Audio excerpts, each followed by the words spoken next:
This channel does not promote any violent, harmful, or illegal activities. All content provided by this channel is meant for an educational purpose only. নদিয়ায় BJP কর্মীকে পিটিয়ে খুন এবং রাজ্য সরকারি হাসপাতাল মানে কল্যাণী এইমসে তার ময়নাতদন্ত, যদিও তার পরিবারের আপত্তি ছিল, ওই নিহত বিজেপি কর্মীর পরিবারের আপত্তি থাকায় রাজ্য সরকারি হাসপাতালে তার ময়নাতদন্ত হয়নি বলে এখন অবধি জানা যাচ্ছে। মহাদেব আমাদের প্রতিনিধি আমাদের সঙ্গে রয়েছে। মহাদেব, পরিবারের তরফ থেকে কেন এই আপত্তি?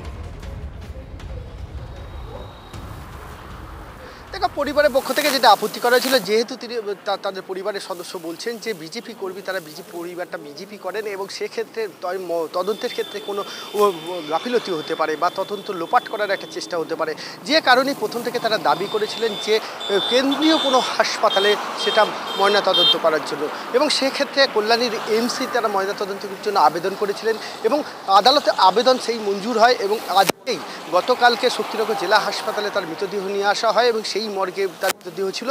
আজ সকাল 10:37 নাগাদ কল্যাণী এইমসে মর্গে কিন্তু তার মৃতদেহ প্রবেশ করে এবং তারপর দীর্ঘ 3 ঘন্টা ধরে সেই ময়নাতদন্ত প্রক্রিয়া সম্পন্ন হয়। এরই মধ্যে ঘটনাস্থলে কিন্তু উপস্থিত হন বিজেপির বিধায়করা। একদম তাই। তুমি আমাদের সঙ্গে থাকো মহাদেব। শুভেন্দু অধিকারী তিনি পৌঁছে গেছিলেন ঘটনাস্থলে, তার কি বক্তব্য শোনাবো আপনাদের? এই ঘটনাতে মারামারির কোনো সিন নেই। যাদের নামে অভিযোগ হয়েছে তৃণমূল কংগ্রেসের একটা গুন্ডা পান্ডা তারক সহ, তাদের কারোর চোট লাগেনি, ওয়ান সাইডেড হয়েছে এবং সঞ্জয় অত্যন্ত পরিচিত ভারতীয় জনতা পার্টির কর্মী। স্বাভাবিকভাবে রাজনৈতিক কারণটাই মেন, কারণ নবদ্বীপ আসন টলমটো করছে তৃণমূলের হাতছাড়া হওয়ার পথে। ওরা জানে এসআইআর হওয়ার পরে ওরা 20,000 ভোটে নবদ্বীপে হারবে, তাই এই ধরনের তাজা কর্মীদেরকে খুন করে এই যুবকদেরকে ভয় দেখিয়ে দিতে চায়।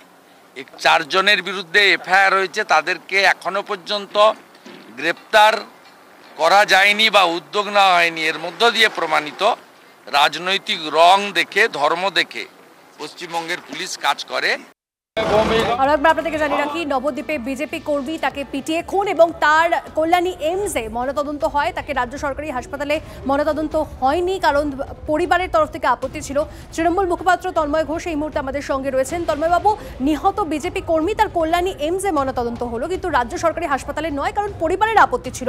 পরিবারের তরফ থেকে মনে করা হচ্ছিল যে প্রমাণ লোপাট হয়ে যেতে পারে। হ্যাঁ, সেটা দেখুন, যিনি মারা গেছেন তার পরিবারের প্রতি পূর্ণ সমবেদনা, কারণ তাদের ক্ষতিটাই সব থেকে বেশি। সুতরাং তারা যদি মনে করেন যে কল্যাণী এইমসে করলে বেটার হবে, তাহলে সেখানে করিয়েছেন, আমাদের কোনো আপত্তি নেই। প্রশাসনিক স্তরে রাজ্য সরকার যা যা করার নিরপেক্ষভাবে তদন্ত করবে, এখানে দলের কোনো বিষয়ই নয়। সুতরাং তারা মনে করেছেন, দেখুন তদন্ত রিপোর্টে কি বেরোয়, মনে হয় না আলাদা কিছু হবে। যা রাজ্য সরকারের রিপোর্ট হতো হাসপাতালে করলে এখানেও তাই হবে।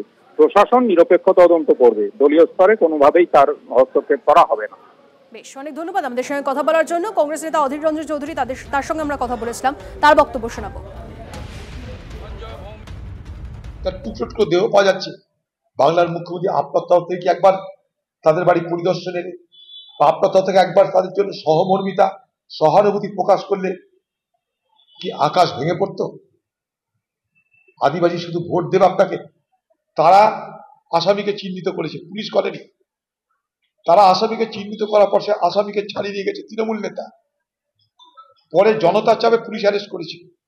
অর্থাৎ প্রথম থেকে এই অপরাধীকে রক্ষা করবার, তাকে সুরক্ষা দেওয়ার চেষ্টা কিন্তু তৃণমূলের পক্ষ থেকে হয়েছে।